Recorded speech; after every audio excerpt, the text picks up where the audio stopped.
인생은 단거리가 아니라 장거리 경주입니다. 그래서 인생의 길을 걸어가다 보면 성공할 때도 있고 실패할 때도 있고요. 그리고 잘 달릴 때도 있고 달리기가 힘들어서 허덕거리며 가야 될 때도 있습니다. 건강할 때도 있고 병들 때도 있고 때로는 하나님과 친밀한 가운데 걸어갈 때도 있고 때로는 하나님과 먼 이방인처럼 그렇게 여겨지면서 걸어갈 때도 있습니다. 그러다 보면 우리 마음에 상처라는 것들이 생기기 시작합니다. 여기 흉터들이 생기고 상처가 생기고 그게 흉터들이 되어지고 그렇게 아프고 힘들어지는 일들이 많이 일어납니다. 그때 이제 필요한 것이 회복인데요. 회복인데 이 심리학자인 칼융이라는 사람이 이런 이야기를 했습니다. 상처는 치유되어야 한다. 그렇지 않으면 결코 나아질 수가 없다. 그랬습니다. 이렇게 우리 인생에 걸어가는 삶 속에 상처들이 생기는데 그 상처는 치유가 되어야 된다는 거예요. 치유가 안 되면 안 낫는다는 거예요. 그걸 치유를 안 하고 있으면 계속 덧나고 그러기 때문에 그게 이제 이 사람은 심리학자이기 때문에 이제 마음의 상처를 이야기하겠죠. 이제 마음에 우리가 상처가 있거나 어려우면 그걸 어떻게 하든 치유를 해야 된다. 치료를 해야 그게 나아진다고 그랬습니다. 오늘 우리가 인생길을 걸어갈 때 인생은 상처가 날 수 있다. 이걸 인정해야 된다는 거예요. 우리가 걸어갈 때 내 삶에, 내 마음에, 내 환경에 상처들이 일어날 수도 있고 그것이 나를 아프게 만들 수도 있구나. 그걸 인정하고 그리고 치유를 선택하는 은혜가 있기를 축복합니다. 지금 한국 땅에 일어나는 수많은 아우성 소리는 상처인데 상처로 인정하지 않고 그게 문제인데 문제로 인정하지 않고 자꾸 문제를 다른 쪽으로 돌리고 다른 것을 바라보고 이런 것들이 굉장히 일어나다 보니까 이게 혼란스러운 거예요.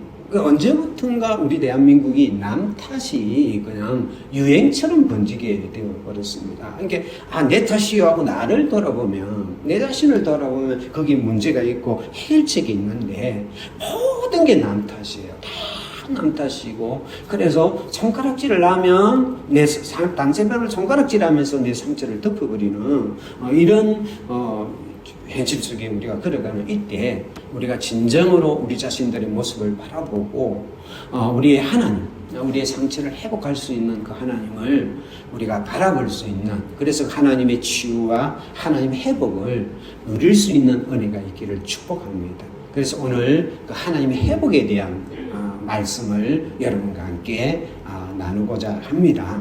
오늘 본문은 우리가 잘 아는 대로 솔로몬이 성전을 건축하고 난 후에 이제 7장까지 6장 앞에 오기까지 기도를 합니다. 성전을 건축하고 여러 가지 하나님 앞에 이제 봉헌 기도를 올리고 그리고 이제 그날 밤에 하나님께서 이제 솔로몬에게 나타나 가지고 그 기도에 대한 응답의 이야기를 가지고 내가 이렇게 응답하겠다 하면서 하는 말씀이 오늘 12절부터 있는 말씀입니다.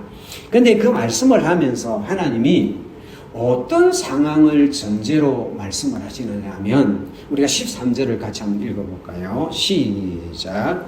혹 내가 하늘을 닫고 비를 내리지 아니하거나 혹 메뚜기 떼들에게 버사를 먹게 하거나 혹 전염병이 내 백성 가운데 유행하게 할 때에 그랬습니다. 이게 처음에 하나님께서 딱 그 솔로몬이 성전을 해서 봉기도를 드리고 하나님 밤에 딱 나타나가지고 제일 처음에 하시는 말씀이 뭐냐 하면 이 성전은 내가 선택했다 이렇게 딱 말씀하시고 난 후에 가장 먼저 하시는 말씀이 뭐냐 하면 혹 내가 하늘을 닫거나 이게 하늘이 이스라엘에게서 하늘이 닫힌다는 것은 이건 아주 심각한 문제입니다. 이게 비가 안 내린다는 이야기거든요. 그러니까 혹 하늘을 닫고 비를 내리지 않거나 그러니까 비가 안 내리면 농사를 지을 수 없어요. 마실 물이 없어요. 쉽게 말하면 가축을 마시게 할 수 없어요. 그러니까 이게 하늘이 닫히고 비가 안 내리는 건 이건 인생의 뿌리가 흔들리는 그런 상황을 하나님이 전제를 하면서 이야기하는 거예요. 그 너희 인생에 꼭 내가 하늘을 닫고 비가 내리지 않거나, 그러면 네 시작할 수도 없고 뭘 할 수도 없는 내 삶의 뿌리가 흔들리는 거예요. 그 다음에 또 두 번째 뭘 이야기하느냐면 메뚜기 떼들에게 토산을 먹게 하거나, 근데 메뚜기 떼가 지나가면 파란 것들이 하나도 없어요. 하나도 싹. 그러니까 그 다큐멘터리 영화를 본 적이 있는데 무섭더라고요. 그러니까 쉽게 말하면 메뚜기 떼들이 토산을 먹는단 말은 무슨 말이냐 하면, 메뚜기들 하나씩 갈아 먹는 게 아니고 그 수백 마리 메뚜기 떼들이 와가지고 내가 노력하고 애를 써가지고 이제 열매를 맺으려고 했던 내 소산들이 사그리 사라지는 상황을 이야기하는 거예요. 그러니까 나의 모든 노력들이, 내 삶의 모든 노력들이 한꺼번에 다 허무하게 무너져 버리는 상황이에요. 그런데 이 이야기를, 이 상황을 이야기하면서 이 상황을 누가 만든다고 이야기하느냐 하면 하나님이, 내가 그랬죠.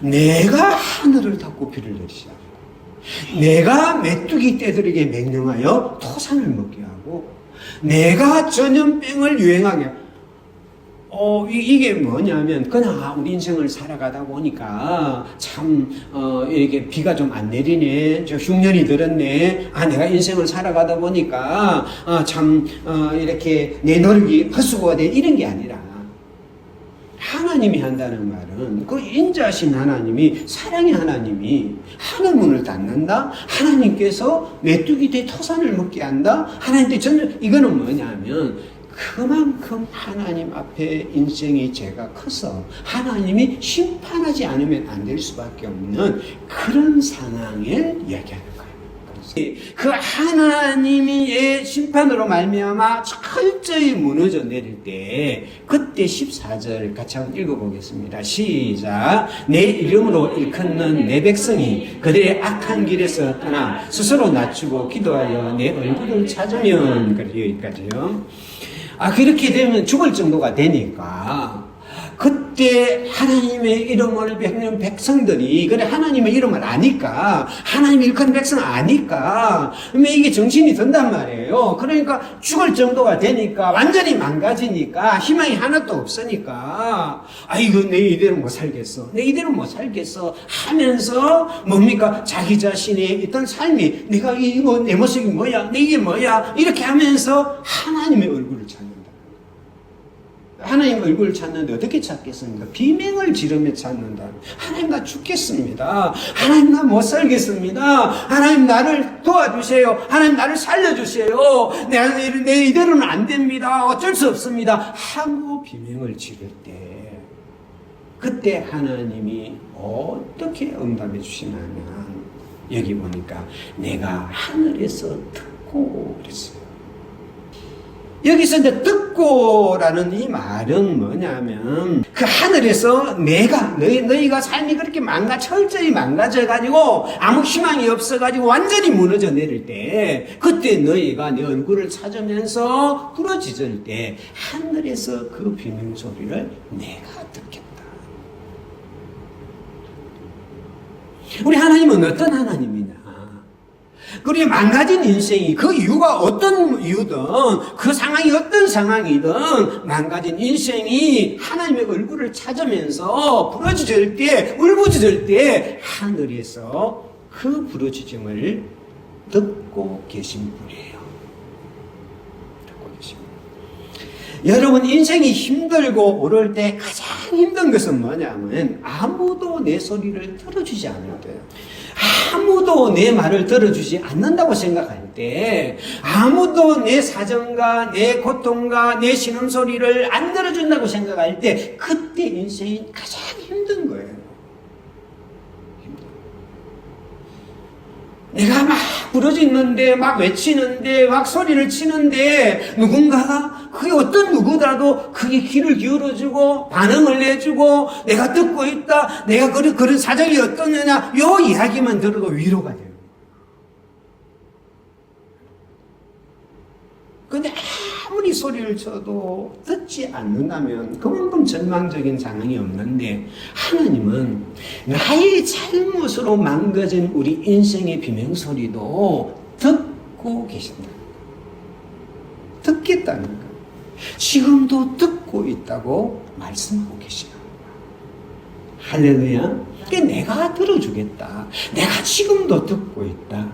여러분, 우리가 오늘 정말로 우리의 삶이 걸어가다가 힘들고 때로는 아프고 상처가 일어나고 지맹소리가 날 때 때로는 사람들은 내 소리를 듣지 못할지라도, 사람들은 내 소리에 내 귀를 기울이지 않을지라도 하나님이 내 소리를 듣고 있다.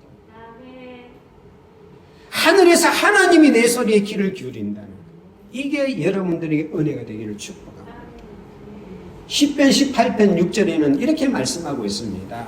내가 환난 중에서 여호와께 아뢰매 나의 하나님께 부르짖었더니 그가 그의 성전에서 내 소리를 들으시며 그의 앞에서 나의 부르짖음이 그의 귀에 들렸도다.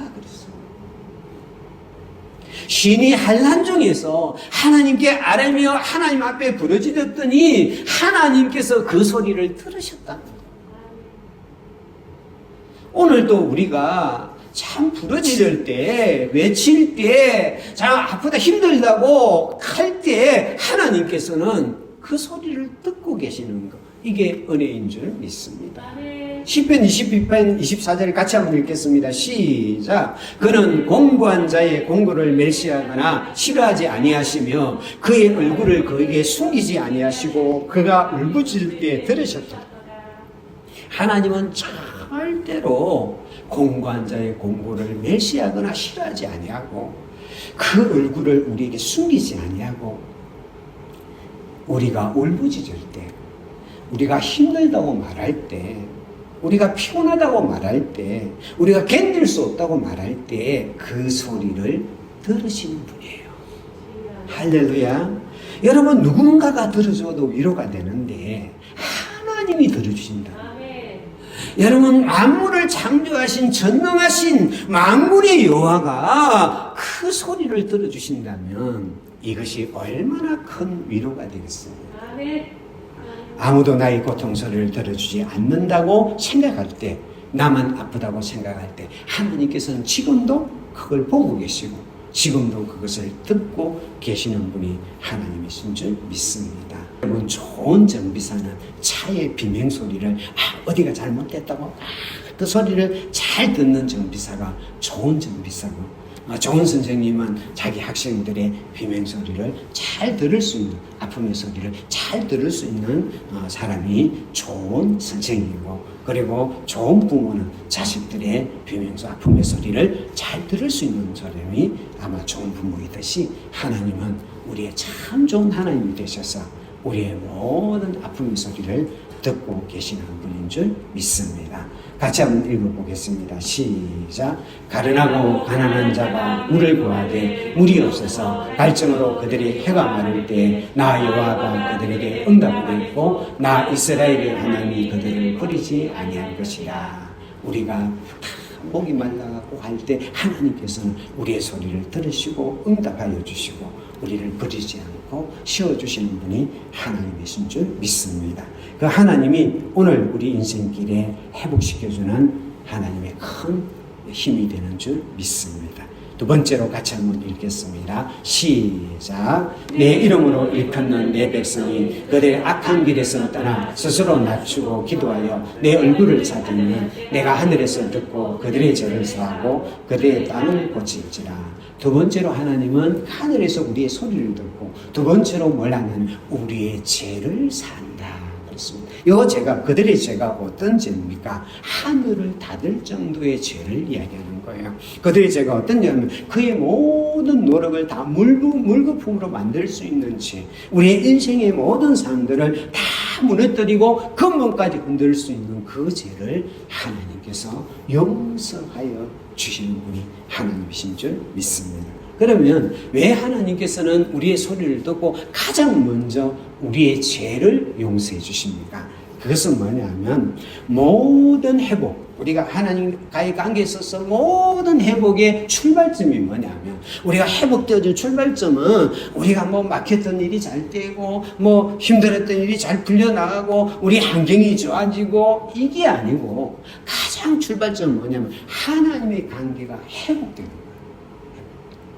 다시 말해서 이 죄라는 것은 하나님과의 나의 관계를 단절시키고 하나님 관계를 무너뜨리는 게 죄거든요. 그래서 하나님께서는 제일 먼저 무엇부터 하는, 우리 회복시킬 때 뭐부터 하느냐 하면 하나님과의 나의 관계를 바르게 만들어요. 나를 하나님의 좋은 관계로 맺을 수 있는 사람으로 용서하여서 나의 죄를 용서해서 내가 하나님의 사람으로 세워질 수 있도록 만드는 것을 가장 먼저 하셔요. 우리가 같은 집에 살아도 이 종으로, 이게 그 주인하고 종의 관계를 맺고 있으면 그 집에 막 좋은 것이 많고 아무리 많은 것이 있어도 그 종의 관계를 갖고 있는 사람은 그 집에 있는 모든 좋은 것을 내 것으로 누릴 수가 없어요. 다 그거 보면서 해요. 그러나 그 아들의 관계를 갖고 있는 사람은 그 집에 있는 모든 좋은 것을 내 것으로 다 누릴 수 있는 거예요. 그러니까 같은 집에 있느냐 없느냐 이게 중요한 게 아니라 어떤 관계를 형성하면서 그게 있느냐가 중요한 거예요. 우리가 하나님과의 이렇게 해서 걸어가는데 하나님의 관계가 틀어지면요. 하나님의 관계가 틀어져 버리면 우리의 삶 속에 있는 모든 좋은 것들이 아무리 좋은 것들이 있어도 그것은 나와 관계가 없어요. 그러나 하나님의 관계가 바로 회복이 되어지면 바로 쓰게 되면 우리의 환경과 조건이 상관없이 그 모든 것들이 다 좋은 것으로 바뀌어집니다. 그래서 하나님이 가장 먼저 우리에게 하는 것은 뭐냐면 관계를 회복시키는 작업인 줄 믿습니다. 그래서 주님은 그 십자가를 통해서 우리의 관계를 회복시키시는 분이 하나님이신 줄 믿습니다. 같이 한번 읽어보겠습니다. 시작. 우리는 그리스도 안에서 그의 은혜의 풍성함을 따라 그의 피로 말미암아 속량 곧 제사함을 받았느니라. 왜 하나님께서는 예수 아들의 피로 우리의 죄를 속량해 주고 우리를 용서해 주십니까? 그것이 먼저 돼야, 먼저 우리 죄가 용서받아야, 그 용서받아야 그 다음 하나님이 주시는 모든 좋은 것들이, 모든 아름다운 것들이, 하나님의 모든 능력들이 내 삶의 의미를 가지게 됩니다.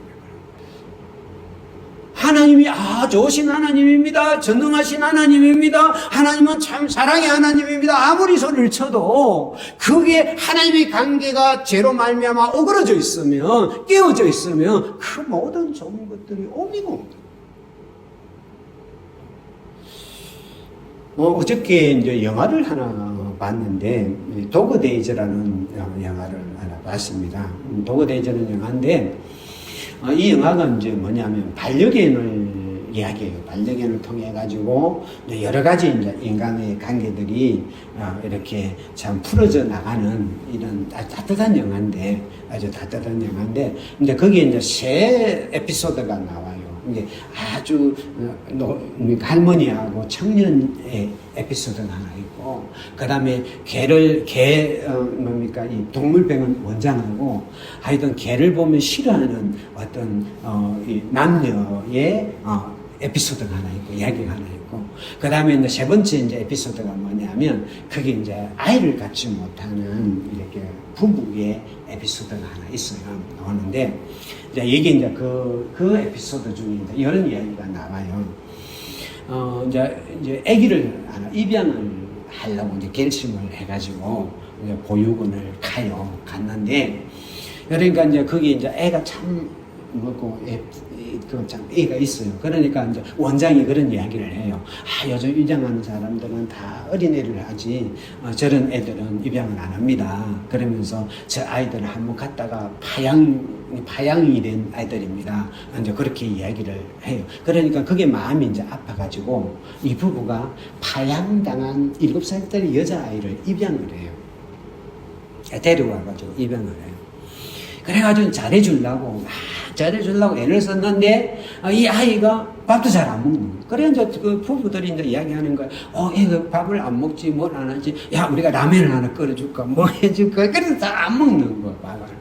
그 다음에 두 번째는 뭐냐, 이 애가 들어와가지고 이제 이야기를 잘 안 하는 거예요.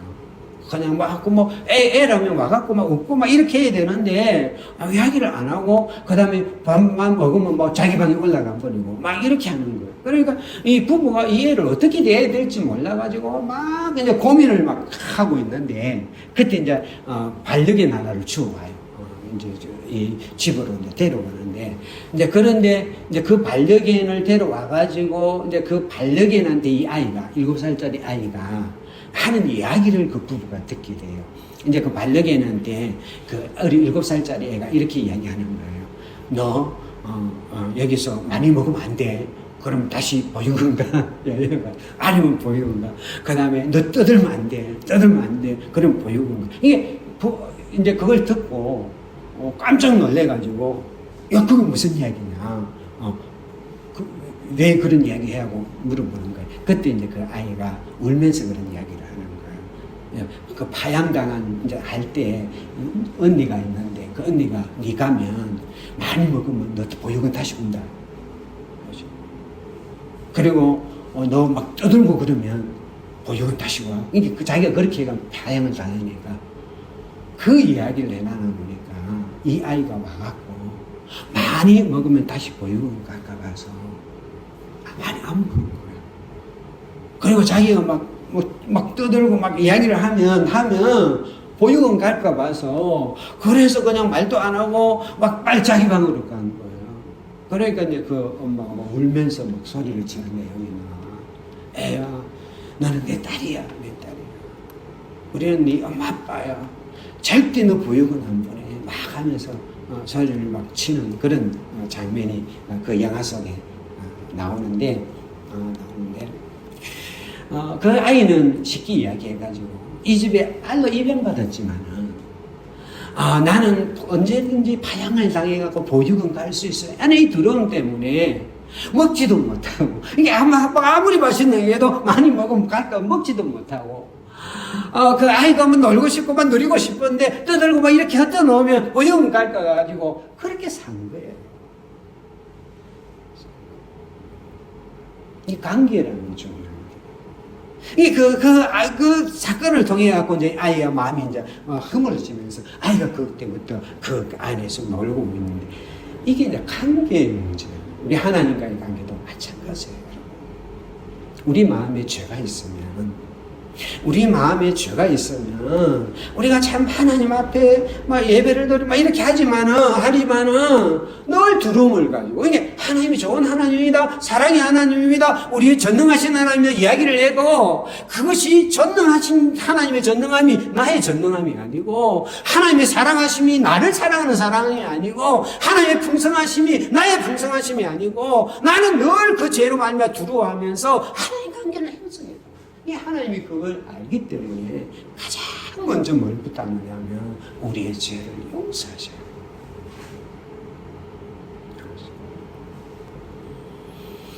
그래서 그 아들을 십자가에 내어놓은 것 같이 십자가에 내어놓으면서까지 우리를 사랑하면서 우리를 용서하시는 분이 하나님이에요. 오늘도 하나님께서는 우리와 관계가 잘 풀려가기를 원하고 하나님의 모든 선하고 모든 풍성하고 모든 아름다운 것들을 우리의 삶에 흘러보내기를 원하시는 하나님은 오늘도 나를 용서하기를 원하시고 내 마음에 있는 그 죄가 나의 삶을 갈라놓는 그 죄가 내가 너에게 흘러보내는 그 아름다운 것들을 누리지 못하는 그 죄를 나는 용서하고 싶다. 그래서 하늘 문을 닫힌 문을 열기 전에 하나님께서 토산이 풍성하기 전에 하나님 그 땅을 꽂히기 전에 뭐부터 먼저 하느냐 하면 용서부터 하십니다.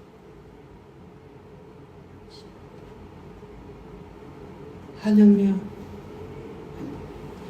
찰스 스펄전 목사가 이런 이야기를 했습니다. 하나님의 용서는 태양과 같아서 우리의 모든 죄를 덮을 만큼 깊고 넓다 그랬어요. 여러분 하나님의 용서는 태양 같아요. 그 엄청난 태양에는요 모든 것들이 다 들어와도 다 덮어주면서 늘 푸른 청청한 태양으로 있는 것처럼 하나님의 용서는 태양과 같아서 우리의 모든 죄를 다 덮을 만큼 넓고 크신 용서. 할렐루야. 예레미야서 50장 20절 같이 한번 읽어보겠습니다. 시작. 여호와의 말씀이니라. 그때에는 이스라엘의 죄악을 찾을지라도 없겠고 유다의 죄를 찾을지라도 찾아내지 못하리니 이는 내가 남긴 자를 용서할 것임이라 그랬어요. 하나님이 우리를 용서하면 그 죄를 찾고 찾아도 찾으실 수 없다. 하나님의 용서는 너무 완벽해가지고, 너무 완전해가지고, 너무 온전해가지고, 하나님이 한번 용서를 선포하면, 하나님의 용서로 우리를 품어주시면, 사탄이 아무리 우리 죄를 찾아내려고 들수록 그 죄를 찾을 수 없다. 주님은 내 모든 죄악을 다 용서하십니다. 이 하나님의 용서가 우리의 마음이 좀 받아쳤으면 좋겠어요.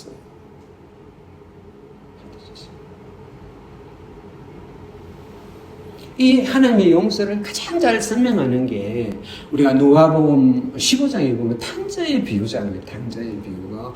탕자가 모든 걸 다 잃어버리고 돼지치기와 음식도 못 먹다가 이제 아버지 집으로 오잖아요. 아버지 집으로 올 때 그 아버지 집으로 돌아오는 탕자를 맞이하는 아버지의 모습에서 우리는 하나님의 용서가 어떤 건지 우리가 볼 수가 있어요. 같이 한번 읽어볼까요? 시작. 이에 일어나서 아버지께로 돌아가니라. 아직도 거리가 먼데 아버지가 그를 보고 측은히 여겨 달려가 목을 안고 입을. 이게 하나님의 용서는 뭐냐면 우리가 반발짝만 울려도 하나님은 수천 보의 발걸음을 달려서 우리를 안아주시는 용서예요. 네가 얼마만큼 용서를 결정했나? 네 용서가 얼마나 진정성이 있냐? 얼마나 바르냐? 정말 내가 용서할 만한 가치가 있느냐? 이걸 따지는 분이 아니라 내가 용서의 마음만 먹어도 용서의 발걸음만 내디도 하나님은 저 하늘 끝에서 달려와서 먼저 우리를 품어주시는 용서가 하나님의 용서예요. 그리고 하나님의 용서의 두 번째 특징이 여기 나타나는데 그게 뭐냐면 내가 더러운 내 모습 그대로 돼지 냄새 나는 내 모습 그대로 부정한 내 모습 그대로를 안아주시고 입맞춰주는 용서예요.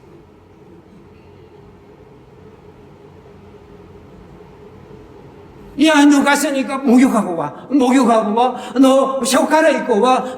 그리고 우리가 한번 안아보자. 이런 용서가 아니라, 그냥 아직도 여전히 돼지 냄새가 나고, 여전히 초라하고, 여전히 부끄럽고, 여전히 그런 그 아들을 그대로 끌어안고,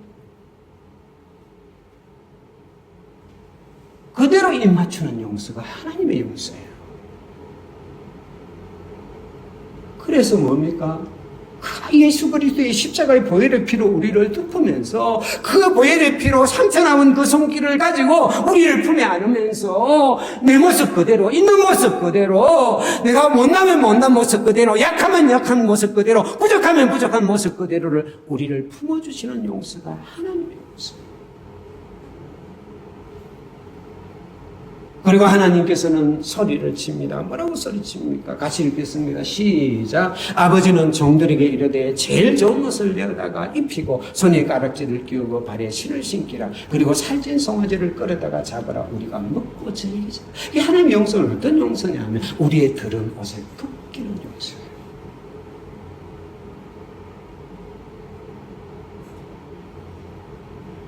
우리의 낡은 옷, 우리의 더러운 옷을 벗기는 용서고요. 그 벗기는 것으로 끝나는 것이 아니라 가장 좋은 옷으로, 하나의 가장 좋은 옷으로 입히는 것이 하나님의 용서예요.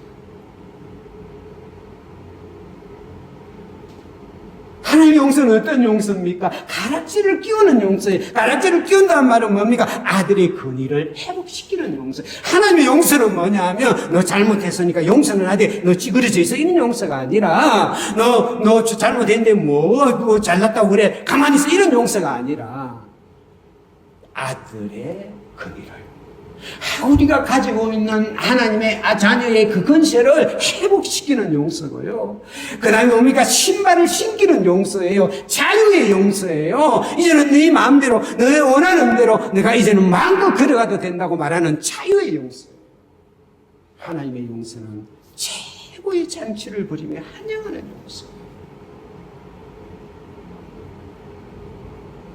여러분, 우리가 하나님 용서받습니다. 하나님 나를 용서했습니다. 하나님 나를 용서받았습니다 하는 용서는, 우리가 생각하는 용서는 뭐냐 하면 막 기껏 그냥 내 잘못 하나를 그냥 거물로 용서받은 지어져 있는 그런 용서를 생각합니다. 그게 아니에요. 완전한 회복이에요. 완전한 자유예요. 완전한 권세예요. 그 용서를 하나님께서 우리의 죄를 사실로 용서해 주세요. 폴 보이스너 목사님이 이런 이야기를 했습니다. 하나님의 용서는 우리의 과거를 지우는 것이 아니라 우리의 미래를 여는 것이다 그랬어요. 하나님은 오늘도 우리의 과거의 용서를 지을 뿐만 아니라 우리의 미래를 열어주므로 하나님이 기뻐하는 열매가 여러분의 삶에 넘칠 줄 믿습니다. 할렐루야. 하나님은 우리를 용서함으로 우리를 회복시켜 주세요. 하나님의 관계를 회복시킴으로 우리를 회복시켜 주세요. 여러분, 저는 이 땅에 대한민국을 향한 하나님의 아픈 마음이 있는데요, 용서를 해주고 싶은 하나님의 그 용서가 이 땅에 좀 흘렀으면 좋겠어요. 이 땅에 그 죄악들, 흘러넘치는 그 죄악들을 아버지 앞에 와서 그것을 용서를 받고 하나님의 온전한 회복들이 이 대한민국 땅에 다시 한번 일어났으면 좋겠어요. 여러분의 삶에도 일어났으면 좋겠어요. 다시 한번 본문을 같이 읽겠습니다. 시작. 내 이름으로 일컫는 내 백성이 그들의 악한 길에서 떠나 스스로 낮추고 기도하여 내 얼굴을 찾으면 내가 하늘에서 듣고 그들의 죄를 사하고 그들의 땅을 고칠지라.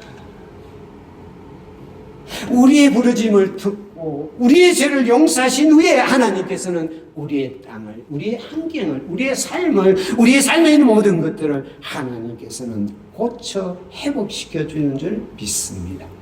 그 은혜가 여러분들에게 넘치기를 축복합니다. 조니 에릭슨 타다라는 분이 이런 이야기를 했습니다. 같이 한번 읽어볼까요? 시작. 하나님은 부서진 것들의 전문가시다. 그분은 깨어진 관계, 깨어진 마음, 깨어진 삶을 고치신다. 하나님은 우리를 고칠 수 있는 분인 줄 믿습니다. 우리의 깨어진 모든 관계, 우리의 깨어진 모든 삶을 하나님은 전능한 자가 되서 우리의 삶을 온전하게 회복시켜 주시는 줄 믿습니다. 호세아서 6장 1절 같이 읽겠습니다. 시작. 오라 우리가 여호와께로 돌아가자. 여호와께서 우리를 찢어졌으나 도로 낫게 하실 것이요 우리를 찢으셨으나 싸매어 주. 하나님은 우리를 도로 낫게 하여 주시고 우리를 다시 싸매어 주시는 분인 줄 믿습니다. 그 하나님의 치유라는 손길이 우리의 가정에, 우리의 삶에, 2025년도 우리의 모든 삶에 흘러넘치는 은혜가 있기를 축복합니다. 하나님의 역사가, 하나님의 진노가 이 대한민국을 떠나가고 다시 우리가 일어서서 다시 회복되어지고 우리가 다시 일어서서 달려갈 수 있는 은혜가 2025년도에 흘러넘치기를 축복합니다. 할렐루야. 다시 한번 넘어가겠습니다. 예. 다시 한번 본문을 같이 한번 읽겠습니다. 시작. 내 이름으로 일컫는 내 백성이 그들의 악한 길에서 떠나 스스로 낮추고 기도하여 내 얼굴을 찾으면, 그러니까 우리가 회복할 수 있는 유일한 길은 뭐냐면 우리가 대한민국을 다시 회복하기를 원합니다. 우리가 다시 일어서기를 원합니다. 교회가 다시 한번 회복되기를 원합니다. 일어서기를 원합니다. 우리가 소리를 치지만은 이걸 회복시킬 수 있는 것은 어떤 정치가도 아니고 어떤 권력자도 아니고 어떤 세력도 아니고 어떤 이념도 아니고 어떤 주의도 아니고 바로 하나님이십니다. 우리를 소리를 듣고 계시는 하나님이, 우리를 죄를 용서할 수 있는 하나님이, 우리 땅을 치유할 수 있는 하나님이 이 땅을 고칠 수 있습니다. 그러므로 우리는 어떻게 해야 됩니까? 여러분, 우리가 악한 길에서 떠나야 될 줄 믿습니다. 우리가 무슨 악한 길이 있겠습니까만은, 우리가 대한민국이 악한 길로 떠나서 돌아오십시오 하고 소리친다고 되는 문제는 아니잖아요. 나 한 사람이 내 삶의 영역에서 하나님이 기뻐하지 않는, 하나님이 기뻐하는 그 자리에서 떠나는 거예요.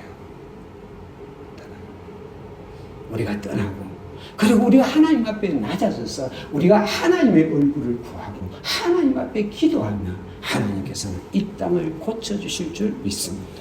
그래서 저는 우리 교회가 정말 하나님 기뻐하는 자리에서 떠나는 고백을 하고 우리가 스스로 낮아져서 하나님의 얼굴을 구하는 정말 이 기도의 자리에 우리가 서게 된다면 하나님께서는 이 대한민국을 고쳐주실 줄 믿습니다.